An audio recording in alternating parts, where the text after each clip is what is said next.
Okay, unang-una po, good morning po sa inyo lahat. Kami po ay nagpapasalamat, no, kay Kuya Curly, kay Ate Sara sa ganitong proyekto na ibinababa mga barangay, lalo na po dito sa Barangay Pineda, na kung saan po napakalaking bagay po pagbibigay po ng lugaw kasi para mainitan po yung tiyan, para medyo maibsan po yung gutom. At ito po ay malaking bagay po sa atin mga kababaryo dito sa Barangay Pineda. Okay po, baka may mensahe kayo sa mga taga rito. Okay, sa aking mga kababaryo, tayo po ay magpapasalamat sa atin Kuya Curly at Ate Sara dahil po ito'y advocacy na para bumaba po na magbigay po ng tulong, pagbibigay po ng lugaw para sa agahan. So yun lang po at maraming salamat. Okay po. Salamat po.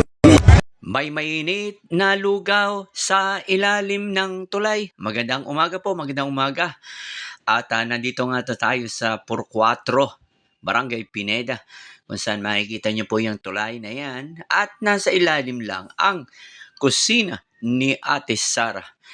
At napakaaga po pero humahaba kagad ng pila na gustong makatikim nitong napakasarap na mainit na lugaw nitong nakikita nyo po yung mobile kitchen ni Ate Sara Diskaya, kung saan talagang ito inaabangan ng may mga kasabay po itong lugar din dito sa Pasig, kaya ito'y inaabangan lagi lalo't sa madaling sa ganitong umaga dahil lang sarap ng lugaw na ito at hatid ng Kaya Dis o Team Kaya Dis, syempre si pangunguna ni Ate Sara Diskaya at ang kanyang mga kasamahan. Syempre ang kanyang at minsan hindi lugaw champurado naman na napakasarap.